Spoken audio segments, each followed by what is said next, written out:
And then right now, we're going to go. Hello, hello, hello, everyone. I hope everyone's doing well. Chris, is that you reverbing back to me again? Couldn't be. I got everything off. That was weird. I can hear it back. I don't now. Hello, everyone. Thank you so much for joining us. Give us 1 second. We're just setting up. And we're actually early. We're on time, 12 o'clock. 11:55. We're early. What time is it? 11:55. This can't be 11:55. That's what my phone says. That's what my computer says. Damn, dude. You're telling me it's 11:55. Should I shut off and start again? Is that it? We got 4 minutes to prayer. 4 minutes, dude. And I already did the prayers, but we could do it again. We could definitely do it again. It's always good to get some prayers in, bro. Oh, there we go. Now I can see you. I wanted to make sure I can see you. So since we are a little bit early, since I said 12 o'clock, right? Am I early though? Seriously? Yeah, bro. Yeah. It's a first for everything. Damn, dude. I am early today. I'm very early today. But yeah, so you know what?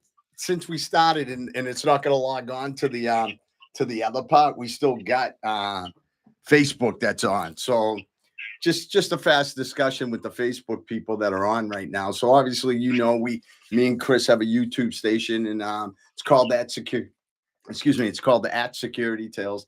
And what Security Tales is about, we touch base on everything. And the reason why we named it Security Tales is at first because Chris is retired from the Mass State Police for 26 years and background from K9 detective units, drug units, and the whole 9 yard. And I worked the prison system for many years. And now I own a security company and I'm a private investigator. We decided to touch base on that, but then it started reaching out to other things. And by that time, we just decided to stay with the name instead of chasing other names for it. So we do touch base on anything. So it doesn't even matter. So if you guys wanted to instant message us on Facebook or whatever, or on the Security Tales, it's at Security Tales on YouTube. And we could discuss any matter, which is interesting because today's show is actually about that. What it's about is we had somebody out in Hartford, Connecticut, which I'm going to give him a shout out now, Michael C. I don't know if he wanted me to use his full name because I personally don't know him. He actually wrote into us on so when he subscribed. And in it was about a Boston, when we did that Boston thing, Chris, which I thought was pretty interesting, where, we discuss about corruption and all these things that are happening and how, we have all these top people and no one's investigating and none of these things that are going on. But what do you think about that, bro? I think it seems to be a big common problem in the Northeast. Connecticut, New York, no one's exempt. And I think it seems to be a huge problem in politics in general. People join politics to get rich. There's some new politician now that they're saying is worth what? The latest thing I saw is she's worth like $30 million now. So you're saying, wait a minute. You can't just say that. So you're saying there's a politician right now, right, that's worth $30 million. Was she worth $30 million before that? Absolutely not. Yeah, so that's pretty interesting. Okay, well, Ilhan Omar, net worth skyrockets 3,500%. And under how long? How long? Like, what's the time limit? Like, all of a sudden she's been on office for what, a year, 2 years, and then it happened, or what? Like, where do you make $350 million in such a short time? 30 million. Oh, 30 million. I'm sorry, 30 million. Filing shows that Omar has been former political related. A net worth in 2024 of $6 million to $30 million. Lawmakers saw a 3,500% jump in their net worth in just a year. Holy shit, bro. Holy shit. So guess what? Now we're live. We're live on YouTube. So let's get this party started. Now we got all our people. Once again, me and Chris decided to start out a little bit early just to jab, talk some crap at each other. So listen, everyone, thank you so much. YouTube followers, thank you so much. I know some of you's aren't on yet, but once you get on, wait till you hear this one. So I just want to open up. Chris, welcome back today. Once again, I know you'll be doing it from the house. So how you doing, brother? Everything good? Family good? I'm doing good, man. Everything is great. Nice. How's the diet going? Getting shredded, getting ready for the bikini bottoms on and stuff now that the fall's here? Cold and steady, just over 2. Nice, nice, nice. I went away. When I came back, we took off to Mexico. Obviously, you know that. And we did that down there. And I went down there at 202 and I came back at 212. Today, I weigh 204. My goal is 195. Let's see what happens. You know, but that's what happened. And see, dude, I don't drink. I don't even eat sweets. I literally did nothing but just relaxed. And I'm like, how can you put weight on relaxing? Sweets is my thing, man. Well, I cut them out after the wife told me my A1s were almost pre-diabetic. And I was like, holy shit, I'm not going to deal with that crap. Yeah, you don't want to lose any more weight. I was going to give you a compliment off air that's saying that, I think you looked a little bit better when you were a little bit heavier. Nah, gotta lose, gotta shred, gotta get some more fat off and then put some weight back on. It is what it is. Sometimes you can't always be the big guy on campus. You gotta pass the torch, Chris. So listen. Oh, go ahead, bro. Sorry. No, go ahead. I'll tell you later. I'm not going to compliment you on the air. All right, whatever. Well, I welcome it. Thank you, bro. Hey, so listen, everyone. Thank you so much for joining us today. Obviously, me and Chris are bantering back and forth. So welcome back to @Security Tales. Once again, it's @Security Tales, and it is on YouTube Live. The podcast where we cut through the headlines and tell you the truth behind the stories. I am Felipe, joined by my co-host, Chris Kasha. Basically, me and Chris have been boys since we've been little, and we have some law enforcement background. Obviously, Chris worked for the Mass State Police until he retired. So pretty interesting thing happened. Last week, we hit Boston corruption pretty hard. Me and Chris were going back and forth about a lot of stuff. This week, we're going to Hartford, Connecticut, out of our home front. Like, we're going outside of this crap. And I want to give a shout out to a gentleman named Mike C. I don't want to use his last name because he didn't say if I could or not, so I'm not going to do that. And he's from Hartford, and he was pushing for us to cover this because let's be honest, everyone, it's not just Boston politicians who play dirty. Hartford, Bridgeport, the State House, even law enforcement corruption is everywhere. Tonight, not tonight, sorry, everybody. Today, we're going to dive deep from City Hall bribes to bailout, tampering to state police scandals. We're exposing it all. So, Chris, I know I gave you a call before I start to do my spiel in there. What do you think that we had a subscriber that basically, and I'm excited by this, to be honest with you, because that's actually Michael C. is the first person that actually asked us to do something. So I am very excited for that. And, we've had subscribers that have watched 800 of our videos. We've had subscribers that watched 17 of them. But it really hit home that we had someone that basically asked us to do something. And I'm excited by it. How do you feel by it? That's great. It's actually, it's what we wanted. It's nice when somebody's actually listens and provides some input. Our next big revelation will be when we actually get people to actually call in. When our computer guru can have people call in and give us crap, that'll be even better. Yeah, I'm looking to changing up the system. Actually, the discussion is this week to do a lot more in here. So I'm getting excited for that. But I am excited, and I totally agree with you. We can add people to Zooms. So if they say, we want to talk just like you, we can get them onto the Zoom. So we'll figure that stuff out. But let's get into the nitty gritty here, bro. So I want to talk about the Hartford City corruption, all right? The first person I want to discuss. Look at this guy. His name is Eddie Perez. He's the former mayor, bro. He was convicted for bribes, personal favors in exchange for contracts, lost pensions, right? Like, what the hell? You got a mayor, dude, that actually runs this whole city. And the first thing you know, he's involved in all these bribes and stuff. What do you think about that, Chris? Like, Seriously, your mayor, bro. It's I don't know. I just can't imagine people, you know, risking their freedom, risking their honor, risking their integrity to take a bribe for, any amount of money. I mean, we talked about this before, but I've been offered significant amounts of money on the side of the street to let somebody go, and it's just like there's no money that's worth it out there. But yet these people do it day in and day out because they know the American public has a short memory and everyone will forget. Yeah, but think about this, Chris. I'm running for a political position, which is the mayor that oversees this state, correct? Overseeing the state. Yeah. Okay. So now all of a sudden I'm in this position and people start to offer me bribes. You know for a fact nothing stays quiet in the long run. Nothing. Whatever you've done is going to come out. But not only do you do with bribes, you start to do personal favors which you were being paid for and to recompensate back to you. Like I'm confused, bro. It's there's no integrity. There's just no integrity out there, and people will do anything for money. It's just the way it is. Do you know how old he is? I thought I saw, was he in his 50s, I think?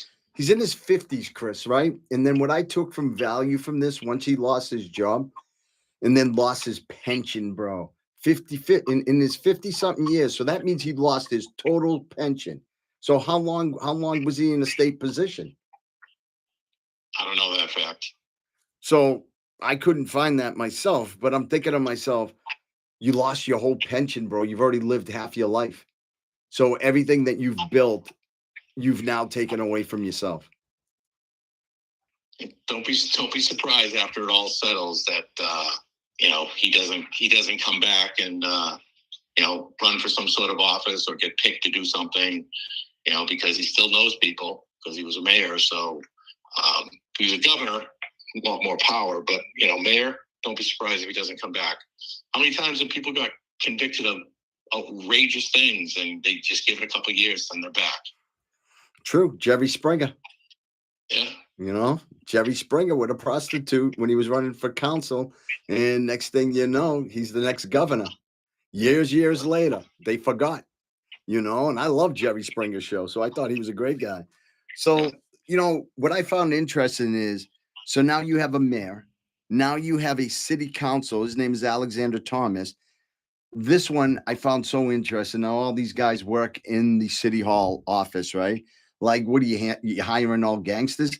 Like this one right now was charged with stealing 15,000 from a church, accused of misusing a city credit card. Like, I am baffled by this, bro. How do you steal $15,000 from a church? It's just no integrity. I mean, really, that's one. I mean, forget. Let's just take the fact that it's a church out of it. Because that's just another animal. What's worth $15,000? I mean, crap. You're gonna steal 15,000. Your integrity's worth 15 grand. I mean, that's that's pitiful. And then put on top of that, you're stealing from a church. It's just sad. It's like I don't understand the process. Like I'm sitting here and I'm like, thank you for bringing this up, Mike, because in my head I'm thinking to myself, okay, this ought to be interesting. Let's go. All of a sudden, I start to see all this conspiracy going on into City Hall and all their councils and mayors and all these people. It's like, my question is to you, Chris. You've worked on cases around the Hartford area, right? Because in Massachusetts, when a mayor or a city official is under investigation, how does that ripple down to law enforcement? Do cops not lose credibility by the associations?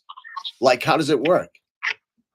I mean, I don't think we lose credibility because, a politician. I don't think that. I think maybe other politicians that are closely associated with him will lose credibility, just like cops lose credibility when other cops do things wrong. So I don't think. I think it's more cops to cops, politicians to politicians. It's just to me, it doesn't even stop there, Chris. Now you got a guy named Paul Silvestri. He was the treasurer. Paul Silvestri, treasurer. He has pension kickbacks scheme in racketeering convictions. Like, I'm confused. Then you have John Rowland. He was the governor. He resigned in disgrace, convicted twice, later pardoned in 2025. Then you have Costa Diamantis, who was your budget official, and he was charged with extortion and bribery over schools construction. Like, Chris, it looks like the whole city hall, bro. Well, here's the thing: it's contagious. If you're stealing, and I see you stealing, and you're getting all this money, then unfortunately, people like why can't I have the money? And then again, it's also it's an old person's thing, but the old slippery slope. Yeah, you take a maybe a free dinner, not a big deal, but $500 dinner, $1,000 dinner, then you take a free vacation. Then once I get you on a couple of free things, it's just I got you. Now you're just going to keep on stealing more and more. So you know what I find interesting in what you just said was that I've, like you've said, you've had people offer you money and stuff like that, right? Yeah.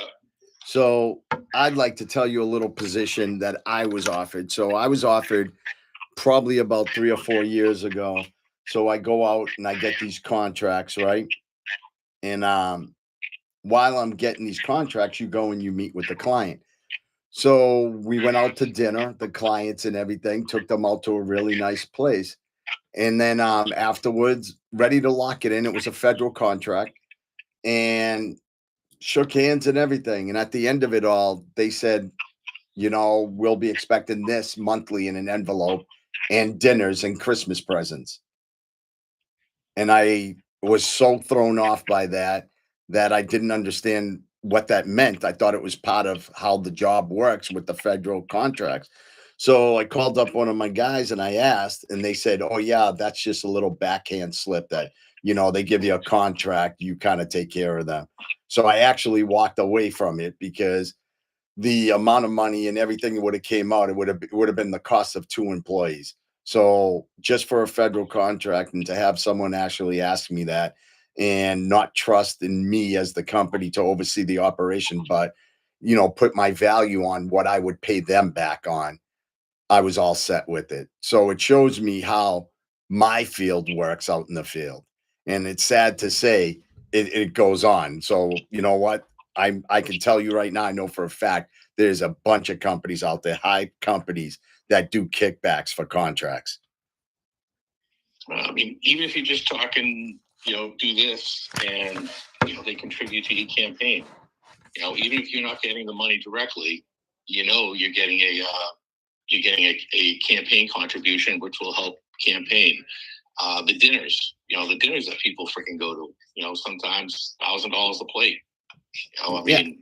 To be honest with you, I don't like, with me personally, if one of my clients wants to go out to dinner, when we do a contract review, I would graciously take them out because to me, I feel I should take them out because they entrusted my company.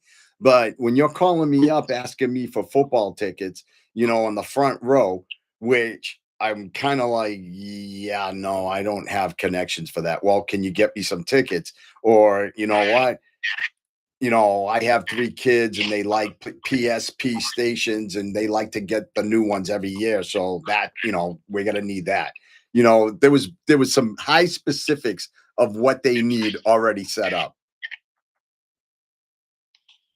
Yeah, it's unfortunate, but that's the way it seems to be.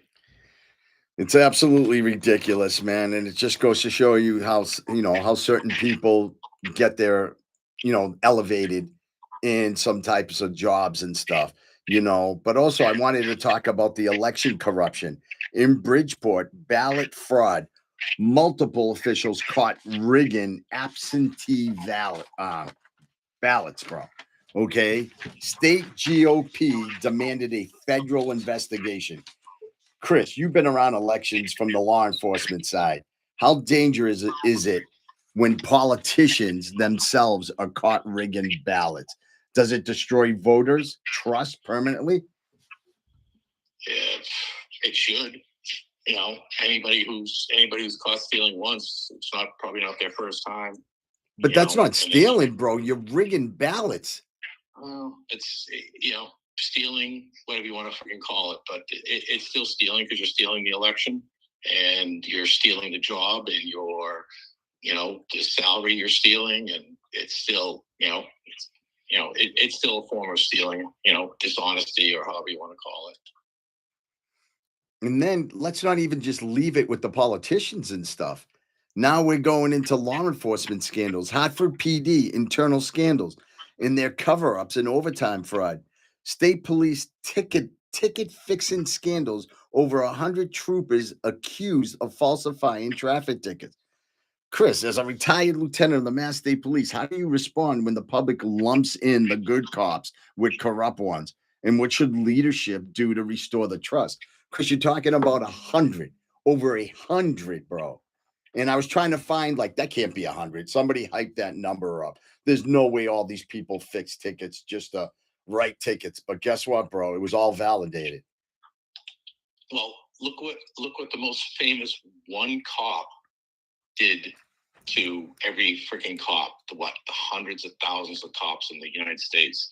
One cop that was it Chauvin, I believe is the name. Chauvin, yep. Yeah, that one act, that one cop changed everything forever. Right?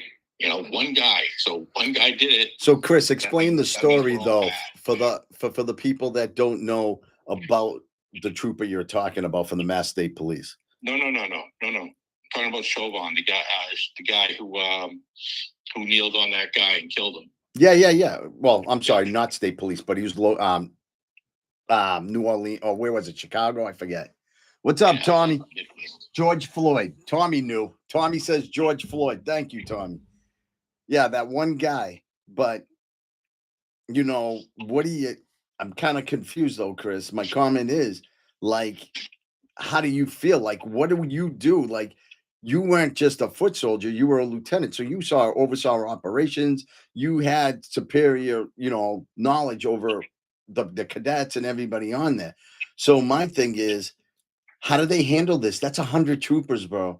Do they keep their jobs for this? How do I look at a blue shirt that's supposed to protect me, and also somebody that I count on to protect everybody else around me, that he's already manipulating the system and doing all these things? Like, I'm so confused. How do these people keep their jobs? 100 troopers, bro. All right, so isn't it a code of honor? What's the specific allegation? Fixing a ticket? State police ticket fixing scandals. Over 100 troopers accused of falsifying traffic tickets. Falsifying them, Chris. Falsifying a legal document that goes to court, that if I was to falsify and I handed it to you, I could go to jail for it. So what's the difference? Well, you wouldn't go to jail. See, that's a little ambiguous, because falsifying, it's not really telling you what they did. Did they write a ticket to somebody that didn't pull over? Well, you're in front of your computer. Take a look at it. See exactly what the specifics are. But I mean, falsifying was it Connecticut troopers? Yeah. I mean, falsifying a ticket is very, could be anything. And if we're talking about fixing a ticket more specifically, I'm sorry. It happens. It happens all the time. Obviously, I know that part happens. And honestly, it's happening. The people that it's happening for are probably politicians and people in the know. So, I mean, that's a tough. Okay, so Chris, I got the evidence on it.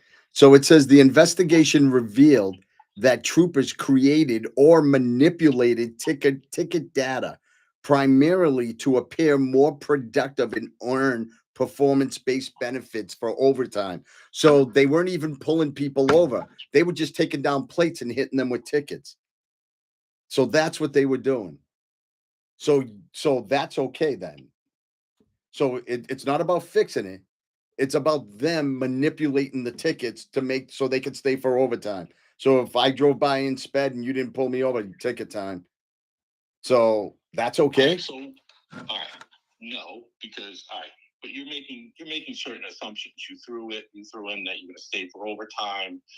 You No, no, assume I that didn't the say person. that. The invest I'm reading it. Their investigation, this is what the investigation team found.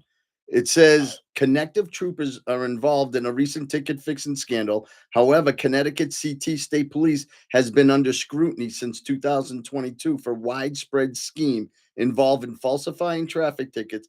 The investigation revealed that state troopers created or manipulated ticket data primarily to appear more productive and earn performance based benefits like overtime.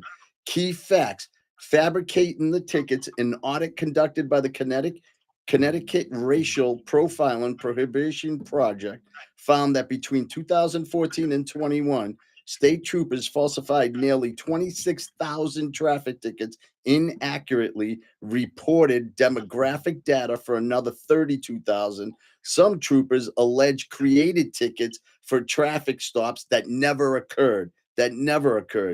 Skewed racial data, troopers' actions also impacted accuracy of racial profiling data. Since the falsified tickets were almost always marked white, the fraudulent entries masked the real racial makeup of the drivers who were stopped and cited. Motivation and benefits. Troopers allegedly falsified the tickets to inflate their performance numbers and become eligible for overtime pay. Investigation accountability. The scandal was first brought light by an investigation by CT Insider, which revealed four troopers had previously faced little punishment for entering 100 of fictitious tickets in 2018. It just goes on and on and on, Chris, of all the corruptions that the Mass State Police were doing. all right. Well, let me give you an update on that because 74 troopers were cleared. Only 6 have been referred to for further investigation. Now, again, without knowing even more about it, again, that's still ambiguous because, all right, so they only give you a certain amount of options for race.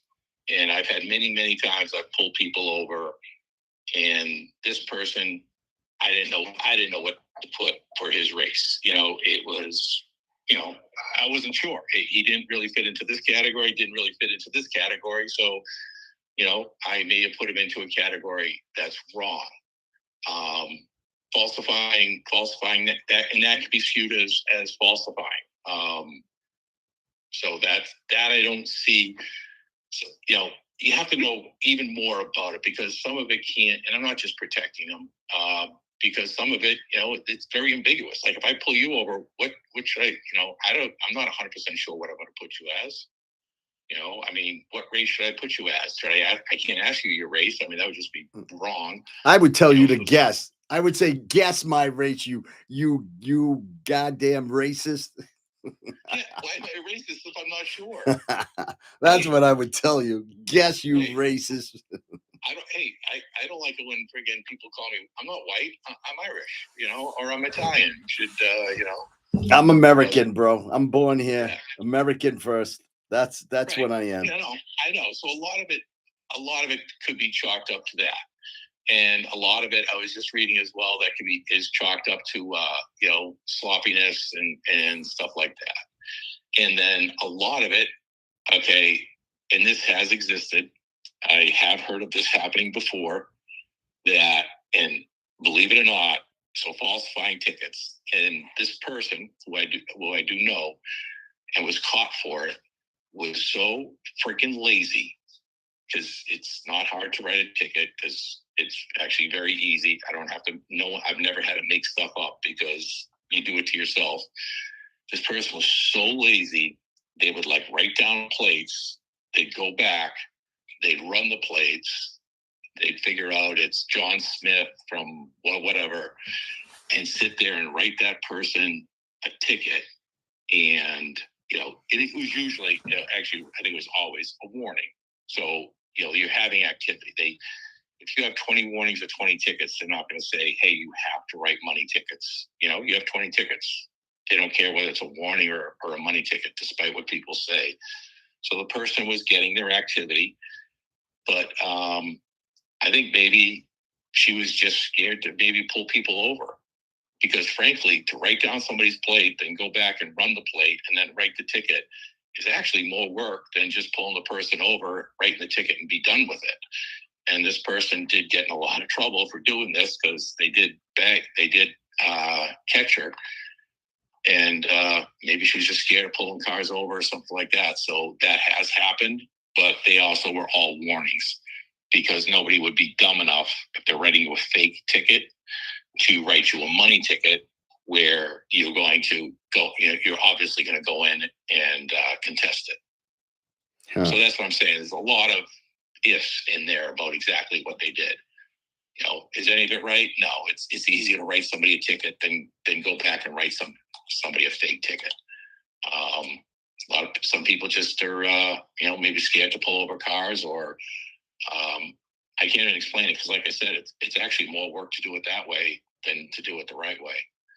But it looks like only 3 are being looked at. And as far as the nationality, or the race, I should say,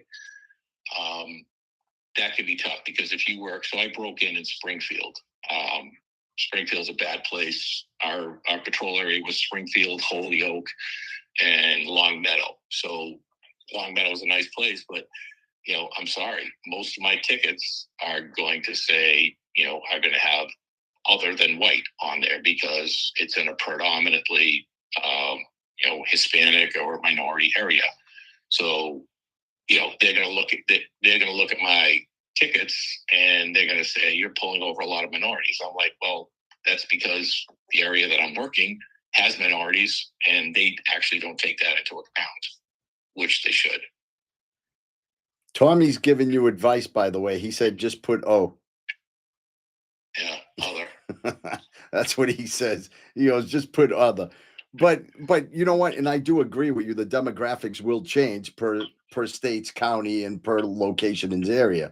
Obviously, there's more minorities in other areas where now it gets a little confusing and a little involved. So, some Dominicans, well, I'm Dominican, I'm not Spanish. Where does it say Dominican on your checkoff list? You know what I mean? Well, I'm this nationality. Well, what does that nationality fall in? So I will give you that, because each person will tell you, well, I'm Puerto Rican, I'm not Hispanic. So it's pretty interesting how now in times race now changes how people look at themselves for accountability. You know what I mean? Like, I know some Brazilians tell me they're Brazilians, and other Brazilians will say I'm Portuguese. You know what I mean? I know I'm Cape Verdean. I say I'm Cape Verdean. Then people go, what a Cape Verdean? And I said, descendants of Portuguese, but it's from West Africa. So we do have African blood traits, and we have a mixture of different lines of races in us. So it is confusing for everybody when it comes to nationality. But to me, I just look at it this way. Step 1, I'm human.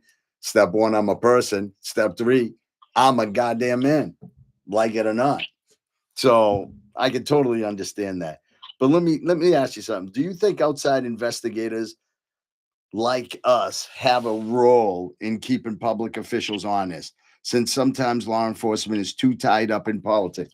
Meaning, like, people like us outside of the whole game, to actually hire people that are on the outside to come on in and investigate these things, because now you're going with an open eye and you can see more things, and we're not attached to people. Maybe 1 or 2 cases in many, many years, but as a common thing, no, it wouldn't work. I don't think it would work. Because one, now, as opposed to paying whatever, a trooper or whoever you're paying, to look at this politician, you got to pay him anyway. Now we're paying you, and we're paying an outside agency, and that's going to cost a significant amount of money. You guys are going to probably charge $100+ an hour, and then there's room for corruption there. It's like, yeah, well, you're investigating me, maybe look the other way and I'll get you another contract. Or the guy's going to drag out the investigation, because the longer he works, the more he gets paid for it. Plus, that's more money coming out of the public's pockets. So I just don't see that working. I mean, I think without mentioning any names, I think we know some outside investigations companies that tend to get contracts over other people. We've talked about that. And they seem to get all the contracts, and they seem to get to charge kind of whatever they want. See, now I'm going to be biased on that, Chris. I'm going to disagree with you there because I think absolutely. I think law enforcement can get handcuffed by politics, right? So now you're being placed in a position where you work for them and they're your boss. So now you're going to be placed in a position. I feel the DA may not want to push on the mayor or state police brass and may not want to expose one of their own in their own corruption. So I think even if they investigate it, there's still going to be an added fee added to it. It's not like you're going to go in and say, well, the days I worked there, even though I was supposed to work here, I'm not going to charge you. Of course, you're going to charge that extra fee. But I think if you have an outside investigation team that comes in, and obviously you're absolutely right, so you got to find the right ones. But I feel if you're bringing somebody from outstate, in-state, and to investigate it, I think it will work. I absolutely think it'll work. And that's where I feel that's where private investigators come in. We don't owe favors. We don't play politics. We gather facts. We expose the truth. Court attorneys and even the public rely on us for that. And yeah, are there some crooked ones? I'm not going to say there's not, but I totally disagree with that answer. But look at it this way. It's, what you guys would charge would be astronomical, because you can't charge whatever, 30, 40 bucks an hour. You're going to have to be charging well over $100 an hour. And, who's going to pay for that? And actually, as far as our quote unquote, my only boss is the governor. Senator or anybody else along those lines, which is under investigation for corruption. Yeah, but they're not my boss. No, so the governor. You just said the governor. The governor was taking on bribes in Hartford and stealing money. So that's your boss. You're gonna go investigate. Wait a minute. I think wasn't it the mayor we're talking about? Nah, it was actually, I could say his name again. His name was John Rowland. He was the governor, and he resigned, and then convicted twice and later pardoned. Right. So now the governor wouldn't be investigated by the state police. The governor, I would hope, would be investigated by the feds, or could be investigated by the state police. Yeah, which is your boss, according to you. So Tommy says most COs would panic when the troopers came into the prison to investigate us. Not me. I enjoyed showing them around. I remember when I was placed under investigation for selling a gun to a lieutenant that sold the gun to a convict out in the street. Mass State Police came in. I was shitting a brick, bro. I thought I was going to jail for something I didn't do. So Tommy, I'm glad you were comfortable with it, but I remember when Lieutenant Goyette bought my gun for me, and go to find out he was buying guns off all officers. I didn't want my AMT backup, sold it to him, and next thing you know, I'm under investigation for selling a gun, even though I sold it to him legal. I was never so unfair when Mass State Police came in with an investigation team, took my picture in the back wall, started asking me about it. I was shitting a brick, even though I know I was 100% safe. Yeah, I was scared. I was scared as hell. Well, I honestly I can't. If the governor's under investigation for doing a crime, I can't think of many cops that would be scared to investigate that fully, because they did wrong, and if I don't do that right, then I'm going to get in trouble. So I'm not going to. I don't think any cop's going to fuck up an investigation to save a governor who is corrupt. Yeah, but to me, you're talking about a location where the corruption started from the top and it's worked its way down to the bottom. How many other people have gotten away with it that haven't even been founded yet? So, because I feel when the public loses faith in both politician and the police, and now you're stating that you should have the police come in and investigate, or some of their people, which will do the right job, someone has to hold the line.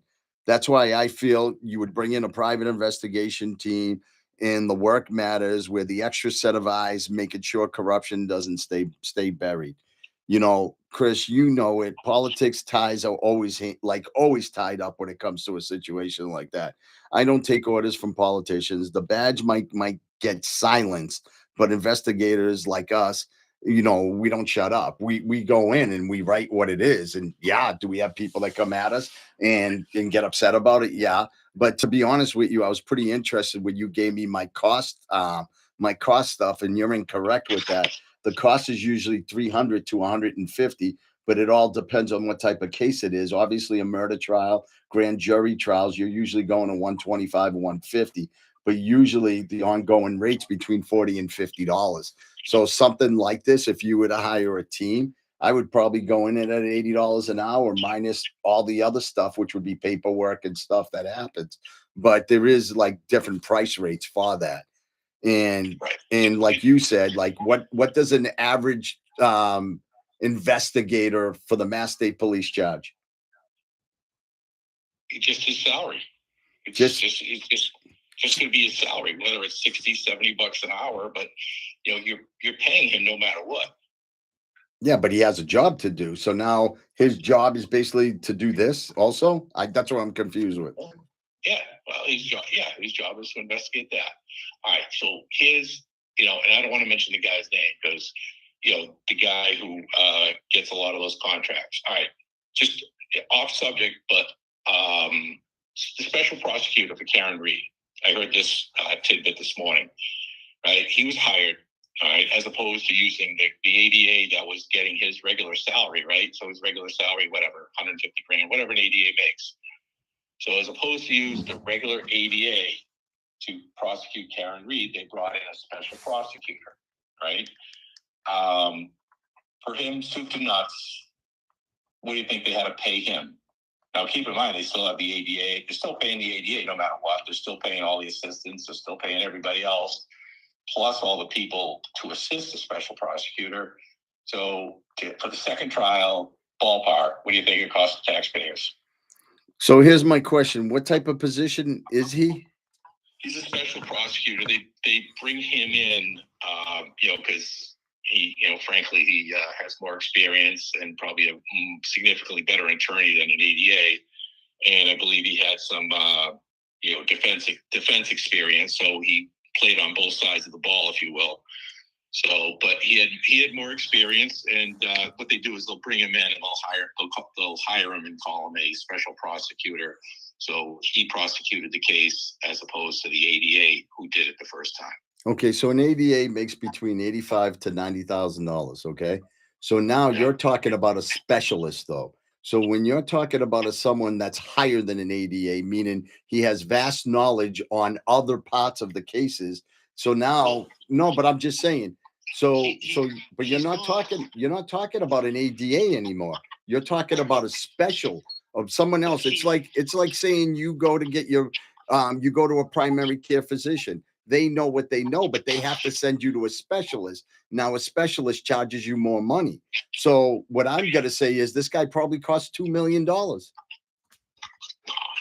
on, no. All right, so he I believe he was an ADA and he was a defense attorney.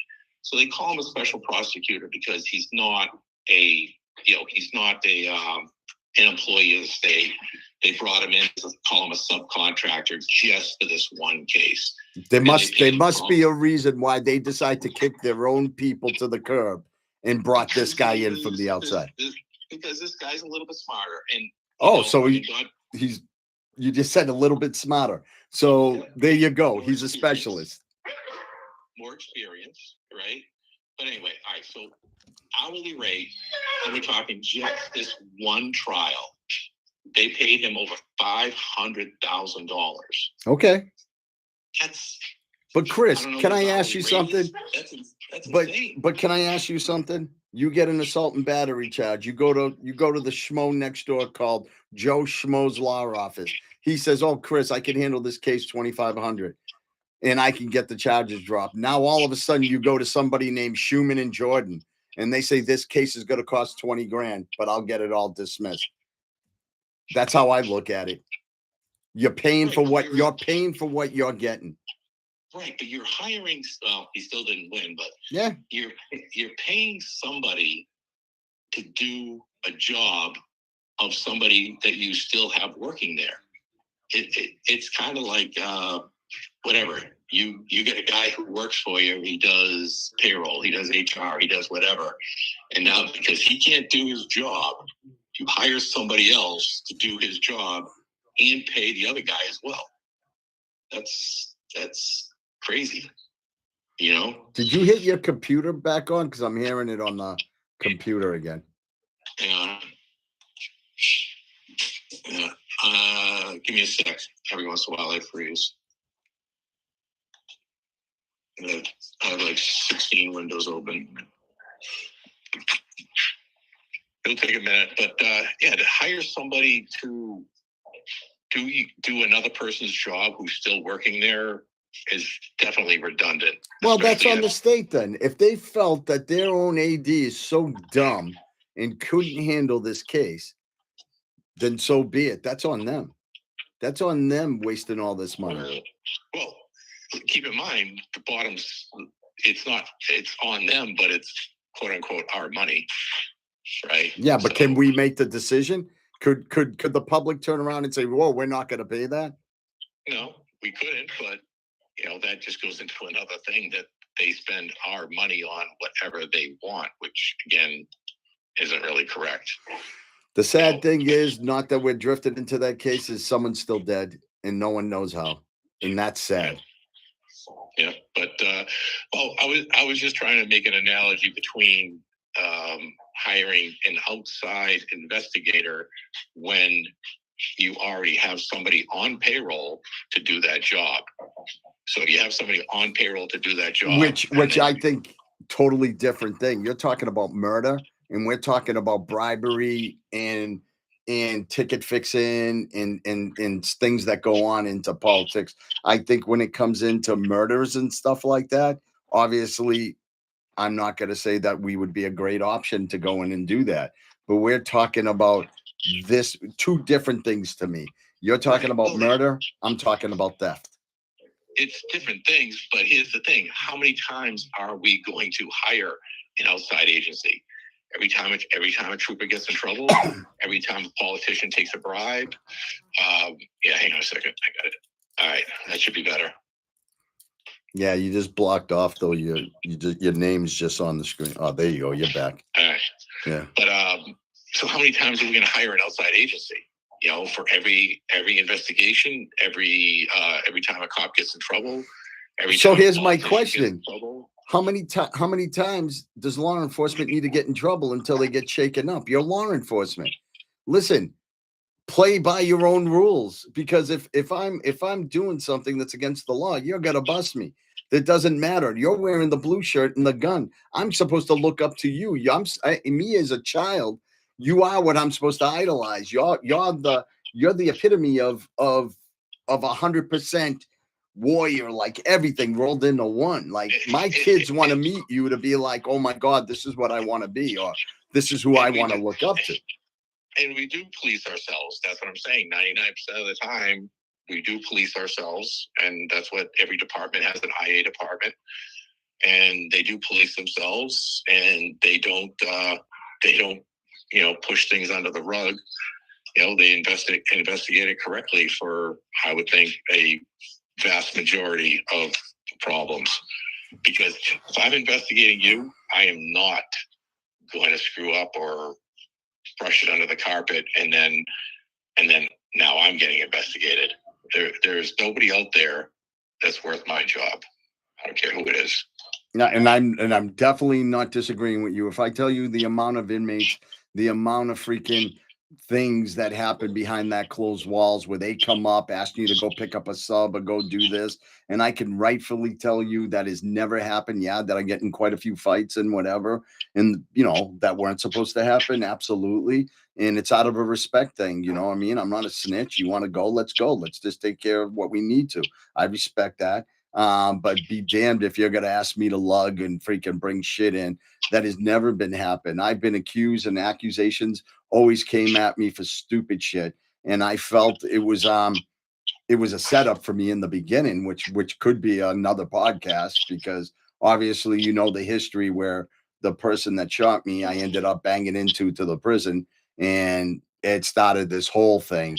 It started out with a great career, and then towards my mid time in my career, because I fought this kid 3 times, and him and his gang members, and it ended up being everything. And I never wanted to commit any other blue shirt to it, because obviously it was a personal issue out in the street. It had nothing to do with anybody else. And so I just think there's so much that goes on both sides. And I totally agree with you.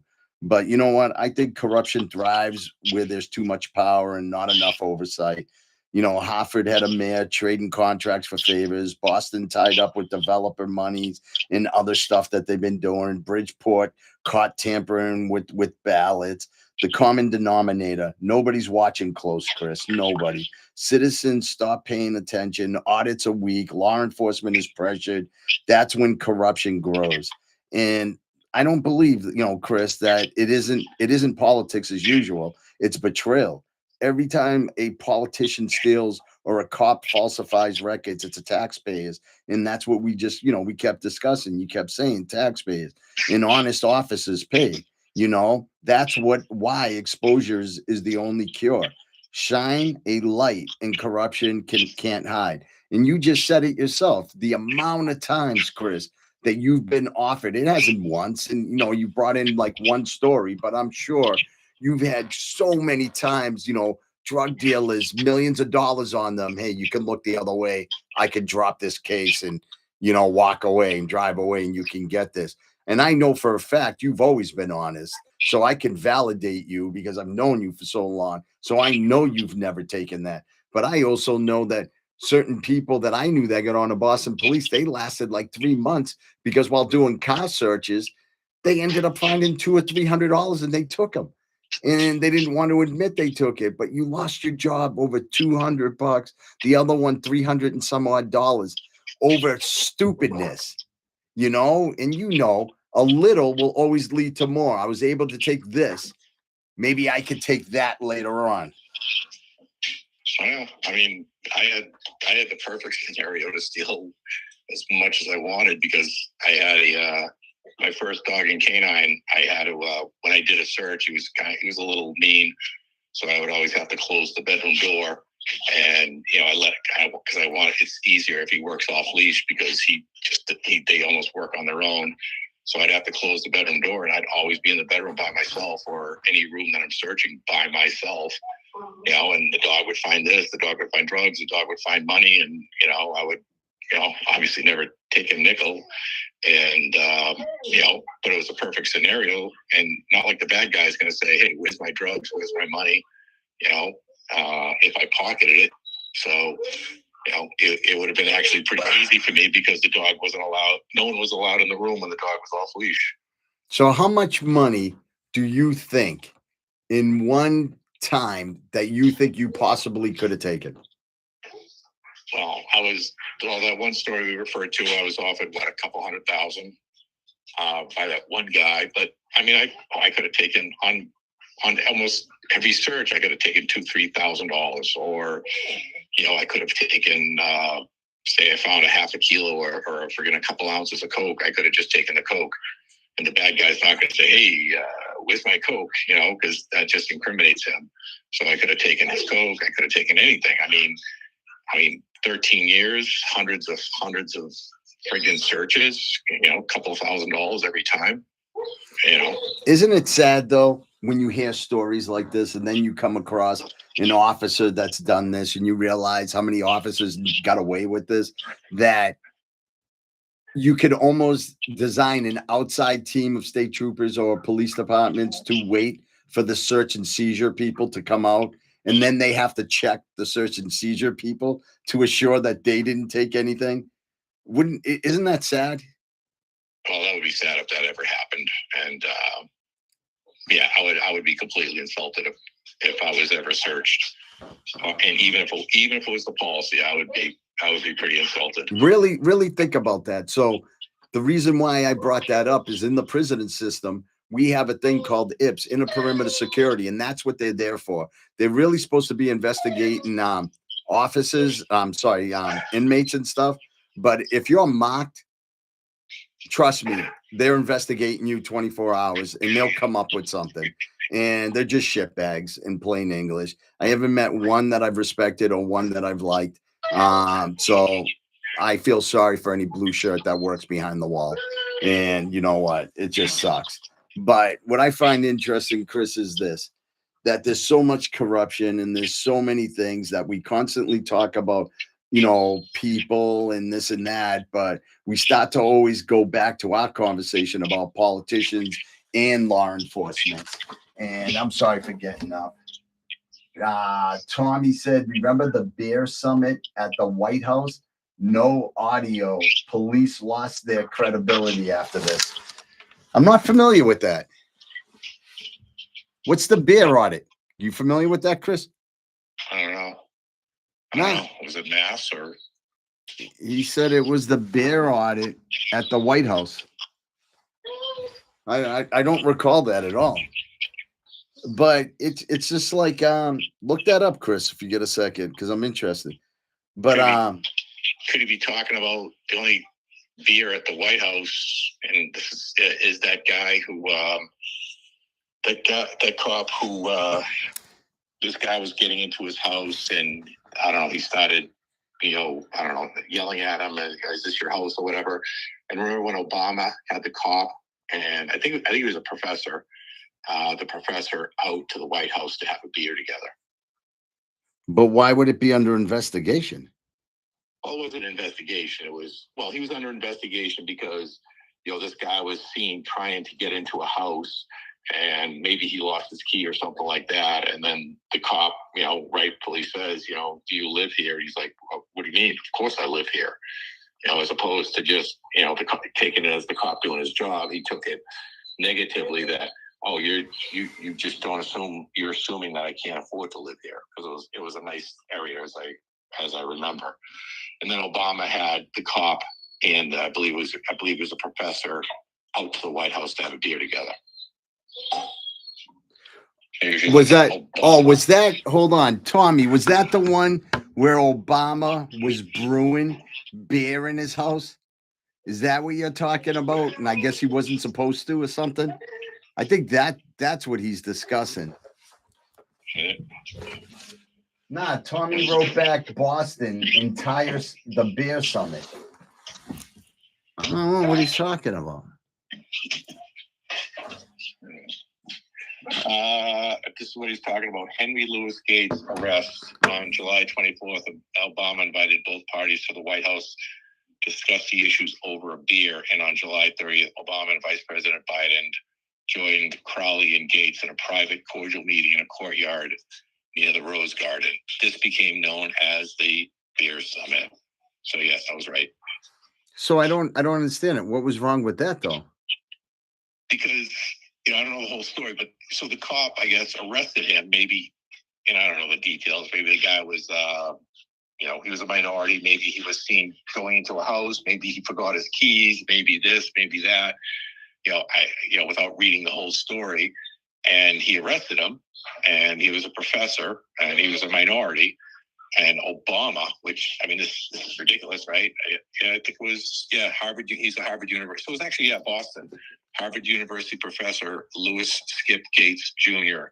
was arrested at his Cambridge, Mass. Home by local police officer James Crowley, who was responding to a 911 call. So it wasn't exactly random. And Obama had to get involved and invited them both out for a beer to settle things. Really, the president of the United States gets involved. Give me a break. Damn, Chris, why can't we get a little invite from them? Yeah. You know what, though? it isn't to me. This isn't politics as usual. It's stealing with the suit. Chris, the difference between us and them is we don't get bought.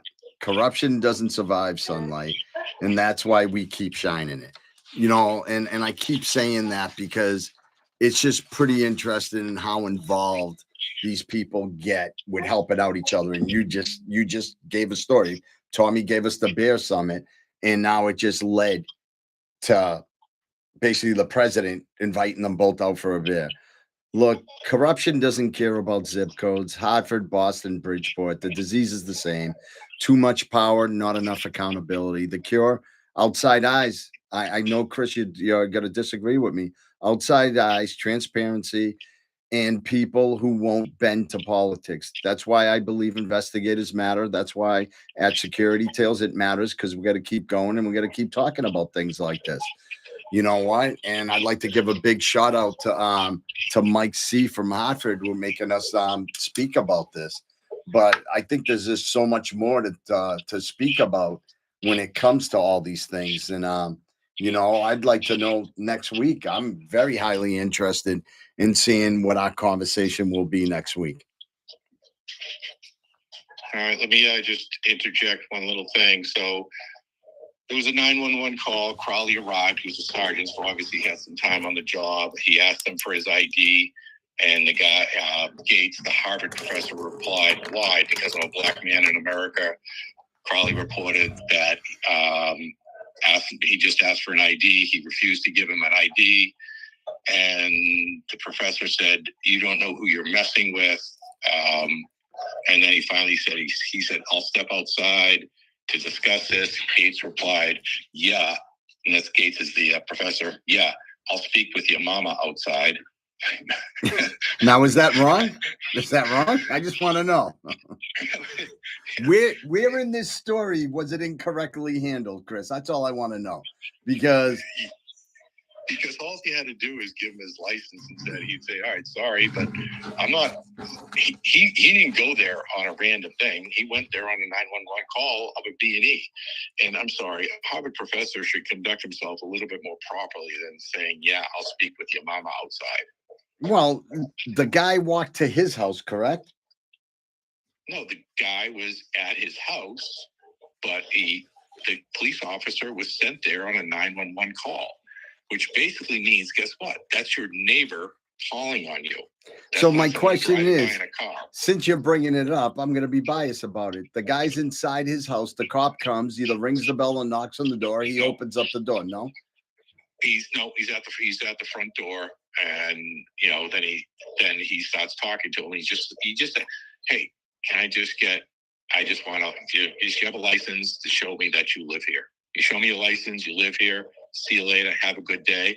And all right, thank you for protecting my house and doing your job. I mean, keep in mind, this 911 call was called from his neighbor, which is recognize him. Yeah, which is pretty interesting because by then you're living, because I've gone to parties in Harvard with professor parties and houses, and you're in a closed knitted neighborhood, very high end, that somebody wouldn't notice that it's you. So that's pretty interesting. Yeah. So I mean, the cop was doing his job. Trust me, the cop would rather not go to like he wanted to go to that call, or like he was driving by or something like that. So was it a Harvard campus cop or was it local Cambridge police? Cambridge cop.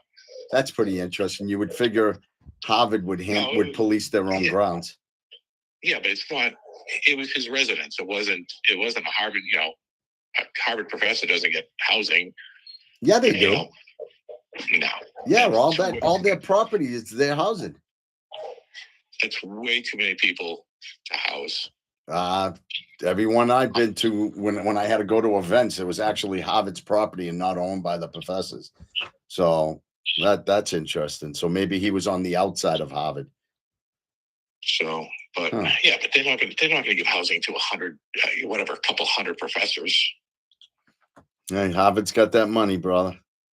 All right. Well, I'm going to close in saying that I just, I know there's wrong things, but at the same token, I do not think it's right that cops get stereotyped because, if like Chauvin, so a cop does something on one side of the country and every cop gets stereotyped because on the other side of the coin, when a doctor does something wrong, when a lawyer does something wrong, when an accountant does something wrong, not every lawyer and doctor and accountant, are vilified as that they all suck. So it's, it's not right. I read a story. As you sit there, I'll give you one quick story about a doctor. This doctor, so he's very good doctor because he would do transplants, like whatever, kidney transplants. So this guy's a surgeon. This guy's serious. And, the story came out that he would, put his initials, burn his initials in every one of the organs he transplanted. Does that mean every doctor in the country is bad?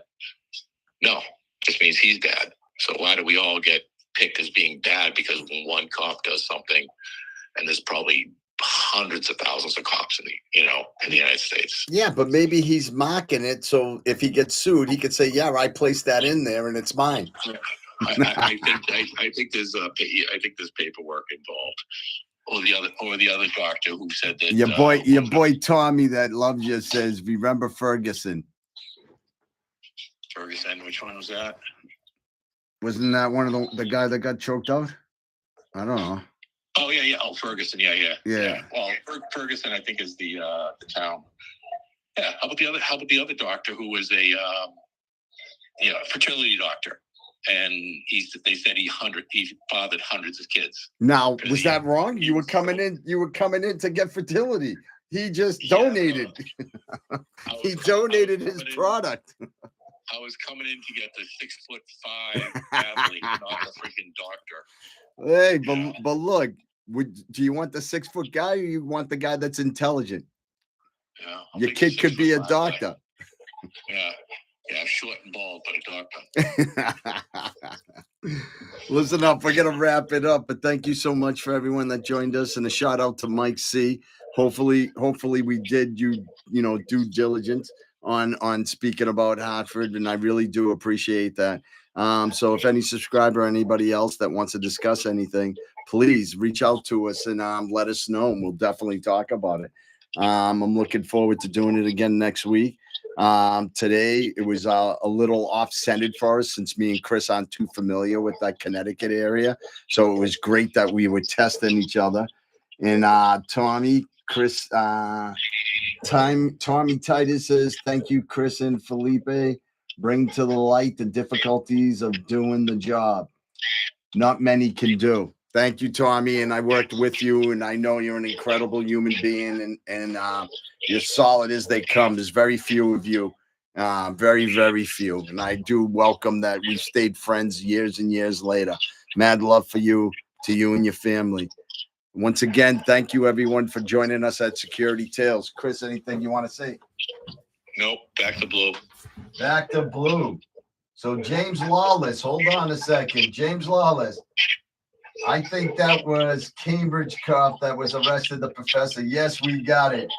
And thank you, Jimmy Lawless. Jimmy's an old buddy of mine, worked with me in Walpole Prison. Great friend, great person, and I appreciate you watching. And thank you so much, Brenda Robin, for joining us today also. I've never seen your name before, but thank you. Thank you, Jimmy. Thank you, Joe Pouch. Joey's an old friend. Cece, as always. Mad love. I was just going to say it's not money, it's favors.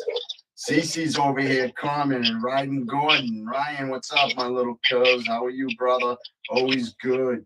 Always good to see you guys. Thank you so much for joining us. Me and Chris appreciate it. It would be better if you guys jumped on YouTube so we could see the questions instead of me jumping up. But mad love to you guys on Facebook. Thank you so much. God bless. And please stay tuned for next. If you have any comments or anything you wanted us to talk about, we'll speak about it. Reach out on the messenger. Thank you. Also, once again, thank you so much on YouTube. Mad love and respect. God bless to you and your family. Thank you. Boom.